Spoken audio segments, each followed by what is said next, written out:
Nang maalala ni Eliza na minsan sinabi sa kanya ni Tyrone na imposibleng mahalin ng sinumang babae, naisip niya na baka masyadong malayong iniisip niya. Pwede ko bang malaman kung magkano kikitain ko bilang sahod? Tanong niya.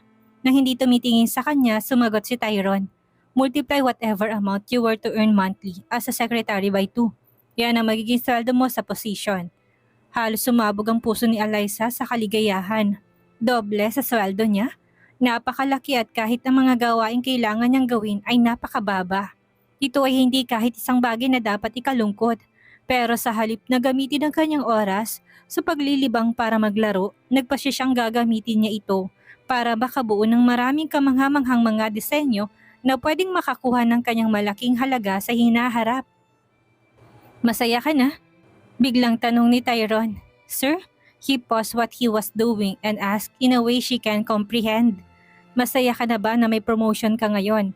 Dahil halos dumoble ng sweldo mo. Medyo, sagot niya. Isang katukang kumatok sa pinto ng sandaling iyon at sinenyasan siya ni Tyrone na gawin ng kanyang trabaho. Nagsalita si Eliza. Pasok, bumukas ang pinto at bumungad si Esmeralda. Nagtataka siya kung bakit pumasok si Eliza sa opisina ni Tyrone. Nitong nakalipas na 3 oras at hindi na lumalabas mula noon. Kinailangan niyang maghintay ng ilang oras bago nagpa siyang alamin. Pero nang marinig niya ang boses ng isang babae na pumasok, naisip niya kung si Eliza ba yun. Para siyang mamamatay nang makita niya si Eliza na marangal na nakaupo sa opisina ni Tyrone. Halos sumimangot siya pero mabilis na ngumiti. Oh my, dito na ba si Miss Eliza? Yes, since gusto mong position niya, ibinigay ko sa'yo kahit hindi patas. Pero syempre, kailangang may maibibigay pa rin ako kay Eliza, ani Tyrone. Hiniling ni Esmeralda kay Tyrone na maging sekretarya niya nang pareho silang nasa kwarto niya kahapon. Naku, hindi ko nga alam na si Miss Eliza palang sekretary mo. Hindi ko na sana tatanungin, Miss. Eliza, nasaktan kita. Patawarin mo ko. Kung gusto mo sa'yo na ulit yung position mo, hindi ko na kailangan pa. Which, bulong ni Eliza sa ilalim ng kanyang paghinga. No, Mrs. Esmeralda. Mas bagay sa'yo bilang asawa ni Mr. Tyrone na maging secretary niya. Enjoy the position. Pero hiniling ngayon ni Esmeralda na siyang nakaupo sa opisina ni Tyrone. Kapag madalas niyang kasama si Tyrone, pwede siyang magkaroon ng malapit na relasyon sa kanya. Sa sobrang inggit niya kay Eliza ay parang gusto niya itong sakalin hanggang sa mamatay. Come on, hindi naman ako selfish. Ani Esmeralda tinuon ng tingin kay Tyrone. Mr. Tyrone, dapat sinabi mo sa akin kahapon na si Eliza ang sekretary mo. Please, hayaan mo na siyang bumalik sa posisyon na to. At anong posisyon ang kukunin mo? Tanong ni Tyrone. Nagsisimula siyang maghinala na tinignan ang posisyon ni Eliza at parang naiinis at galit siya sa kanya. Kahit na anong random position like head of the receptionist, head of computer department, security department, medical department, kahit na ano sa tingin mo'y karapat dapat sa akin. Malugod kong tatanggapin. Nakangiting sabi ni Esmeralda. Pero sa totoo lang, ang gusto niya yung position ni Eliza. Tumango si Tyrone at sinabing, pagbibigyan kong hiling mo Esmeralda dahil ayaw mo nang maging sekretarya, gagawin kitang head ng mga securities ng kumpanya. Pero sana'y makatrabaho mo sila ng maayos at matiyak ang proteksyon ng kumpanya, sabi ni Tyrone at halos ilibing ni Esmeralda ang sarili sa lupa. Hindi ba niya alam na hindi niya sinasadya ang sinabi niya? She was only acting like a victim para maisip niyang sincere siya. Naku, katawa-tawa kung mahulog siya mula sa pagiging sekretarya. Hanggang sa CEO na ang opisina ay nasa huling palapag hanggang sa pagiging head na security ng opisina hiwalay pa sa pangunahing gusali ng kumpanya. Napangiti si Eliza nang marinig niya itong sinabi ni Tyrone. Yan ang bagay sa kanya. Bulong ni Eliza na labis na nasiyahan sa sinabi ni Tyrone. Tyrone was about making a call to make what he just said when Esmeralda quickly spoke. Mr. Tyrone, since ayaw ni Mrs. Eliza na maging secretary, mananatili na lang akong secretary. Actually, gusto kong kunin ang aking position pabalik. Magpapasalamat ako kay Mr. Tyrone kung magagawa niya akong sekretarya niya ulit. Agad na singit ni Eliza. Naramdaman ni Esmeralda na gusto niyang pugutan ng ulo si Eliza. You silly woman! Galit na sambit niya sa isip pero nagawa pa rin niyang ngumiti. Oh, mabuti kung ganon. Pwede kang maging sekretary. Sa palagay ko ay sasakupin ko lang ang posisyon na kinalalagyan mo ngayon. Sorry ulit sa kamangmangan ko, sabi ni Esmeralda. Sa totoo lang, hindi na kailangan ni Tyrone ng posisyon na ikatlong personal na katulong. Okay naman ang dalawa niyang personal assistant. Umorder na lang siya ng isa pang mesa at upuan na ilalagay sa kanyang opisina para mabantayan niya si Eliza. Sa hindi may paliwanag na dahilan, ayaw niyang mawala sa paningin niya si Eliza. Marahil ay nag-aalala siya na baka lapitan siya ng mga lalaki. Ayaw niya ng kahit anong lalaki sa paligid niya. Hindi lang para sa kanyang mga anak, maging si Eliza, ay kanya na at hindi niya ito pakakawalan. Para naman kay Esmeralda, isang ritual lamang ang kanyang ginagampanan, isang pangakong ginawa niya noong bata pa siya. Bagamat nakaramdam siya ng sobrang layo sa babae, kailangan pa rin niyang tratuhin ito bilang isang tao. The position of a personal assistant was not among the position you said you want to occupy, Esmeralda. Ayokong maniwala nagsiselos ka kay Eliza. Mistress lang siya at ikaw ang asawang may pinakamaraming access sa akin. Pero hindi mo matitiis na magtrabaho siya sa mataas na posisyon sa kumpanya ko, tanong ni Tyrone. Hindi naman sa ganun, huwag mo sanang ma-misjudge, Mr. Tyrone, sabi ni Esmeralda at gusto pang magpaliwanag pero hinagayway nitong kamay. Pwede ka namang bumalik sa opisina mo, marami akong gagawin, aniya. Masama ang pakaramdam ni Esmeralda at lumabas. Ngumiti si Eliza tumingin kay Tyrone. Nagustuhan niyang katotohanang nakikita nitong malalim na kanyang mapait na kaluluwa at alam ng uri ng tao na siya. Ilang minuto pagkaalis ni Esmeralda, tinanong niya si Eliza. Pwede mo ba akong bigyan ng paunang bayad? Pwede na itong ibawas sa sweldo ko sa katapusan ng buwan. Tumingin si Tyrone sa kanya at sinabing, nangihiram ka ba ng pera sa akin? Hiram? Hindi, more like advance payment siya. Please, pakiusap ni Eliza. Nais lang niyang gamitin ng pera para makabili ng mga regalo para sorpresahin ng kanyang mga anak. May pagkain sa bahay at komportable ka naman. Anong kailangan mo ng pera? Tanong niya habang nag-oopera sa computer niya. Para sa personal na bagay. She said, hindi. Sabi niya at napakagatlabi si Eliza at ibinalik ang tingin sa computer niya. Bakit ang mean mo? She mumbled. Narinig ko yun. Sir? Bulalas ni Eliza. Narinig niya ang sinabi nito pero naniniwala siya na hindi nito narinig ang mahinang pag-ungol nito. Kung hindi gaano ba katalas ang tenga nito. Sumulat si Tyrone ng check at tinulak ito patungo sa gilid ng mesa. Halika't kunin mo to. Tumayo si Eliza at naglakad patungo sa kanya. Marahil totoong narinig niya ito at nagalit ito sa kanya. Nang kunin niyang leaflet, natigilan siya na makitang perang nakasulat sa tseke. Hay naku, maraming salamat. Pwede mo nang ibawas sa sweldo ko. Salamat. Taus-pusong pasasalamat niya. Pagkatapos sa trabaho, may plano ka ba? Tumingin ito sa kanya at nagtanong. Naisip ni Eliza ang tanging plano niya ay umalis sa trabaho at umuwi. Walang plano, sir. Sumama ka sa akin. Maganda ka. Aniya. Okay, sir. Saka naglakad pabalik si Eliza sa kanyang upuan. Iniisip niya kung paano niya makukuha ang regalo na kanyang mga anak kapag sinusundan niya ito kaagad pagkatapos sa trabaho. Nang matapos ang trabaho, nag-walk out si Tyrone at kaagad na inihatid palabas ng gusali gaya ng dati. Sinabihan niya si Eliza na samahan siya sa garahe sa loob ng 2 minuto dahil ayaw niya mag-walk out sila ng magkasama para hindi isipin ng mga tao sa kumpanya na may relasyon sa pagitan nila. Hindi niya kayang gawing publiko ang anumang relasyon nila ni Eliza. Habang nag-iikot si Eliza sa trabaho para mabilis siyang lumabas ng opisina para samahan si Tyrone sa ibaba, bumukas ang pinto at pumasok si Esmeralda. Ikaw, bruha ka!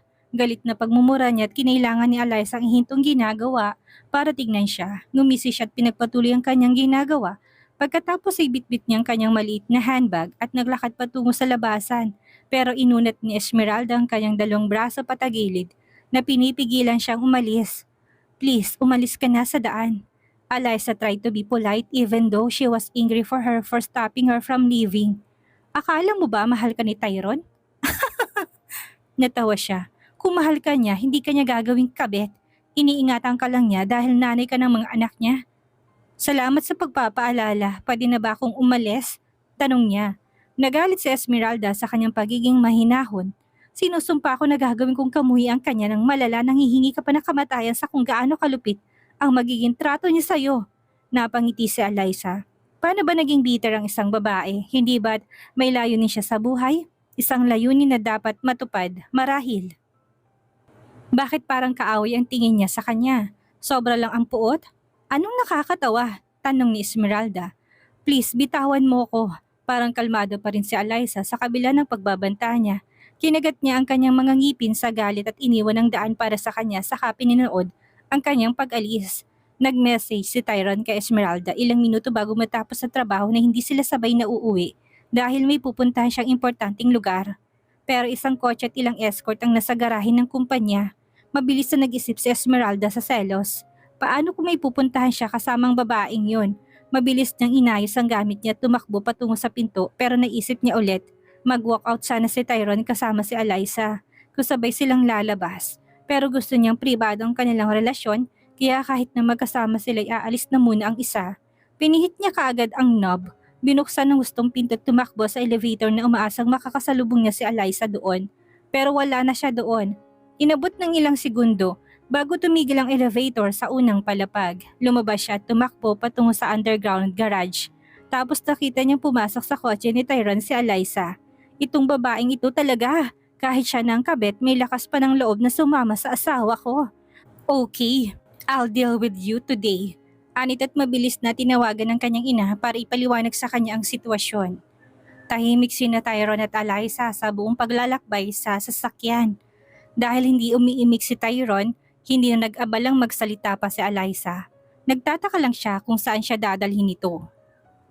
Ang mga escort ay nakapark pero ang pangunahing sasakyan ay nagmamaneho sa isang malaking field na pinatag ng damo. Maraming bulaklak ang nakakalat sa paligid na nagmistulang paraiso. Nakakaakit din ng amoy ng kapaligiran. Otomatikong bumukas ang pinto ng sasakyan at lumabas silang dalawa sa magkaibang paraan. Tumayo si Eliza at namangha sa disenyo ng kapaligiran. Tara, lakad tayo. Sabi niya at nagsimulang maglakad kasama si Eliza pababa ng field. Masakit ang pagtaksilan ng taong pinakamamahal mo. Pareho tayong biktima. Gusto kitang bigyan ng advice, sabi ni Tyron habang naglalakad sila. Sige, sa lahat ng gagawin mo, huwag kang ma-in-love. Sa akin kung hindi maulit lang ang naranasan mong sakit, sabi niya. Manloloko din ba si Mr. Tyron? She asked and Tyron responded almost immediately. Mas malala ako kaysa sa isang manloloko. Ang isang cheat ay maaring durugin ng iyong puso at maari mo itong ayusin sa paglipas ng panahon. Ngunit maari kong sirain ang iyong pusong hindi mo mahahanap ang mga bahagi nito. Huminto ito at tumingin sa kanya. Wawasakin kita. Kaya kong sirain ang essence ng pagkabuhay mo. Ako ay si Tyron Aliman. Alam ko yon, alam kong wala kang awa, sabi ni Eliza habang nakatingin sa mga mata niya. Huwag kang mamroblema na ma-in-love ako. Alam mo ba kung ano ang dapat mong ikabahala, Mr. Tyron? Sabihin mo sa akin, mag-alala ka na baka hindi ako ma-in-love. Matapang niya sabi. Ang diretsong tingin ni Tyron ay napalitan ng mapang-uyam na tingin. Isang mapang-uyam na ngiti ang gumapang sa kanyang mga labi at sinabing, sa tingin mo ang isang lalaking tulad ko ay pwedeng umibig sa'yo? Nakakita ka na ba ng isang batong natunaw noon? O nakakita ka na ba ng buwang bumagsak mula sa langit? Ibig sabihin, gusto mong bumalik ako kay Casper. Naku, siguro dapat ko na siyang i-consider. Sorry naman na daw siya, saka handa siyang tanggapin ako ulit, sabi ni Eliza. Nawala agad ng ngisi sa kanyang muka.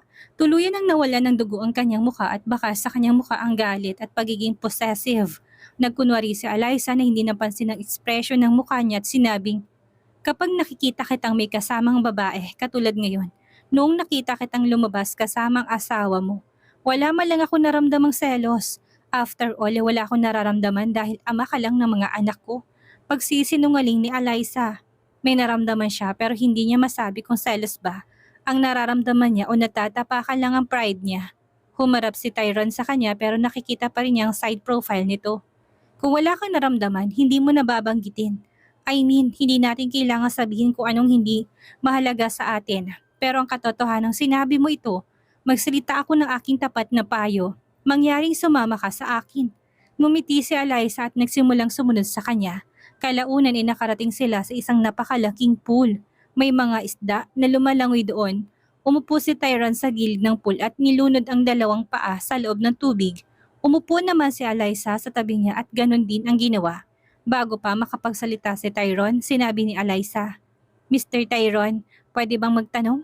Oo, minsan mo sinabi ng puso mong pumili kung sino ang mamahalin namin ng asawa mo. Ibig sabihin, binibigyan mo na ang puso mo ng pagkakataong isipin na umibig sa akin. Hindi ka ba nakaramdam ng lamig sa binti? Tanong ni Tyrone. Nasadyang hindi pinansin ang tanong niya. Nakaramdam ako ng lamig. Pero nakaramdam ako ng mas matinding lamig sa aking pusong nakaupo kasama ang lalaking nagdala sa akin sa bahay ng isang ahas at pinahintulutan akong kagatin ng ahas noong nakaraan. Sabi ni Eliza. Akala ko humingi ako ng tawad sa lahat ng near-death experiences na pinagdaanan ko sa'yo. Akala ko isa kang walang hiyang babae na pilit kinukuha ang atensyon ko. Akala ko nakipag-ugnayan ka kay ma'am para lang pakasalan ako. Mali ang hinusgahan kita. Pero na mapagtanto kong pwedeng mali ako sa aking paghahatol, humingi ako ng tawad. Nilingon siya ni Tyrone at nagtanong. Tinignan niyang kanyang cute na mukha at sinabing, I told you na hindi kita mapapatawad. Hindi mo ba naalala? Nagulat si Tyrone. Kailan mo sinabi sa akin yan? Humihingi ako ng kabayaran sa lahat ng sakit na pinagdaanan mo sa akin at sinabi mong hindi mo kaya. Nang hindi mo ko binabayaran, akala mo ba patatawarin kita? Hiningi mo ang pagmamahal ko. Umiwas ng tingin si Tyrone at kumuha ng tubig mula sa pool. Saka bahagyang pinaghiwalay ang palad at tinayaang bumagsak ang tubig na yon. Maaari kang magdesisyon na huwag akong patawarin. Mas gugustuhin ko pang mamuhay sa kahinatnan ng hindi mo pagpapatawad kaysa mahalin ka. Nagtataka ka ba kung bakit kita dinala dito? Tanong ni Tyrone. Hindi. Tumingin si Eliza sa magandang lugar. Para lang makausap ka. Hindi ko alam kung bakit pero gusto kitang makasama sa tahimik na lugar at makausap. Ani Tyrone at dinagdag. Buong buhay ko nasa dilim ako. Hindi ako nakipagkaibigan. Wala akong kapatid. Ang aking sarili lang sa sarili kong mundo. Sabi ng aking therapist, mabuti para sa akin na magkaroon ng isang puso sa pagkikipag-usap sa sinumang komportable ako. Bakit hindi ka makapag heart-to-heart talk sa asawa mo? Hindi ba siya ang childhood friend mo? Hindi mo ba siya ginawang asawa para lang gawin akong kabit mo? Enough. Galit na putol niya. Tingin mo ang taas mo na dahil pinili kita? Oo pero mistress mo lang ako. Wala akong anumang kagalang-galang na katayuan sa lipunan. At ayaw ko ng higit na pangungutya kapag nakikita tayo ng mga tao na magkasama. She said, Eddie umalis ka. Utos nito. Dinala mo ko dito, I think dapat lang naiuwi mo rin ako. Sabi ni Eliza pero galit na sa kanya si Tyrone. Akala ba talaga ng babaeng ito ay ganun siya ka-special? Dahil lang sa dinala siya nito para makipag heart-to-heart talk sa kanya, gaya ng iminungkahi ng therapy niya, pakiramdam niya ay Diyos na siya? Labas, sigaw niya at napatras siya sa takot. Ayaw pa magalit si Eliza kaya inalis niyang mga paa niya sa tubig at nagsimulang maglakad pabalik sa kinaroroonan ng sasakyan. Nagbigay na ng utos si Tyrone sa kanyang mga bantay na huwag siyang pansinin. Nang makarating si Eliza sa kinaroroonan ng sasakyan at nakita ang hindi pangkaraniwang mahigpit na tingin sa mukha ng gwardya, hindi na siya nag-abalang magtanong kung sino man sa kanila ang makakapag-escort sa kanya pauwi. Nagsimula na lang siyang maglakad sa tahimik na tiled na kalsadang umaasang makakita ng sasakyan na makakatulong sa kanya sa kilalang lugar. Pagkaraan ng 8 minutong paglalakad, kalaunan niya nakita niya ang isang kotseng humarurot.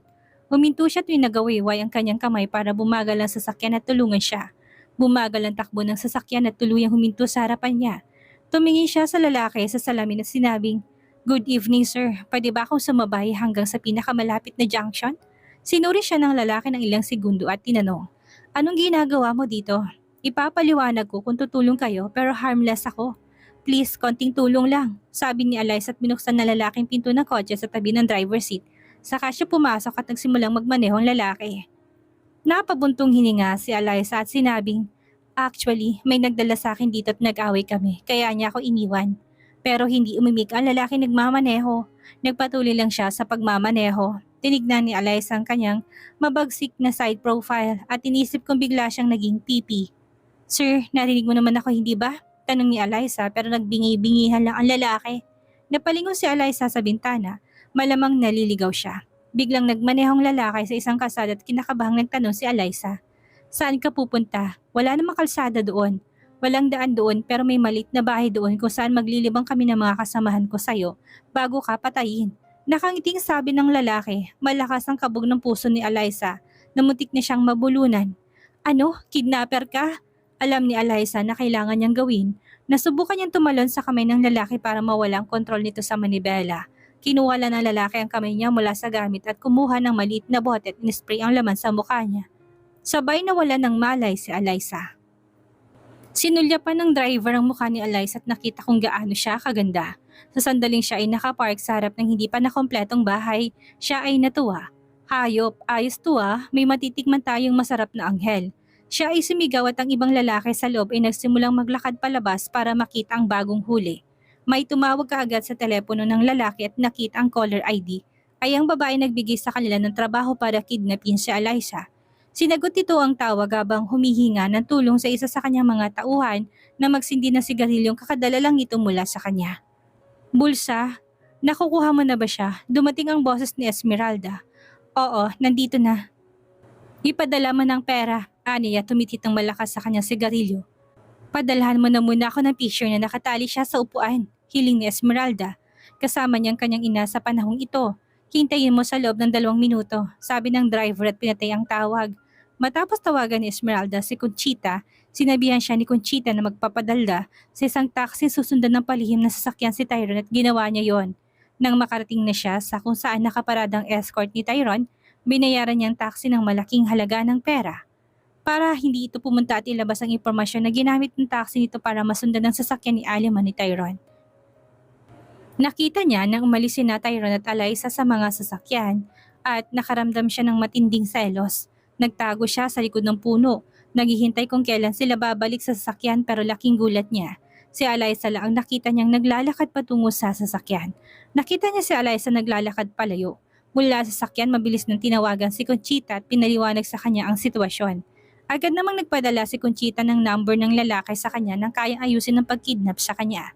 Nang makita niyang number, tumawag siya at nakipag-deal sa lalaki pagkatapos pumunta siya sa mansyon ng Buenavista kung nasa ng kanyang ina. Hindi niya kayang umuwing mag-isa dahil hindi mapakali ang kanyang isip. Paano kung hindi natuloy ang mga kabagay-bagay na lantas siya bilang sa likod ng kanyang pagkidnap? Hintayin natin ang picture. Maayos magtrabaho ang mga lalaki niyan. Trust me. Ani Conchita na pilit pinapakalmang anak. Hindi na ako mapakali, sabi ni Esmeralda at bumuntong hininga.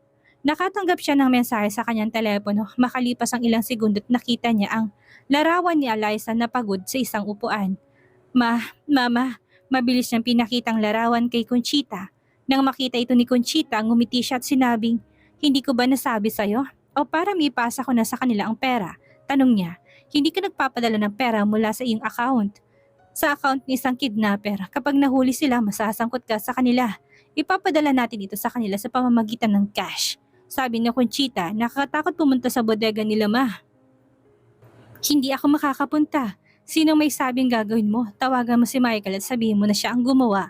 Sabi ni Conchita, Michael, gusto mong ipagsapalaran ni Michael ang buhay niya at pumunta sa lungga nila? Ngumisi si Conchita. Alam niya maraming bagay hindi alam ng kanyang anak. Kilala nila kung sino si Michael at alam ni Michael kung sino sila. Tawagan mo lang siya para gawin ito para sa'yo. Gagawin niya. Nagtataka si Esmeralda kung bakit ang kanyang ina ay nagsasalita ng buong kumpiyansa.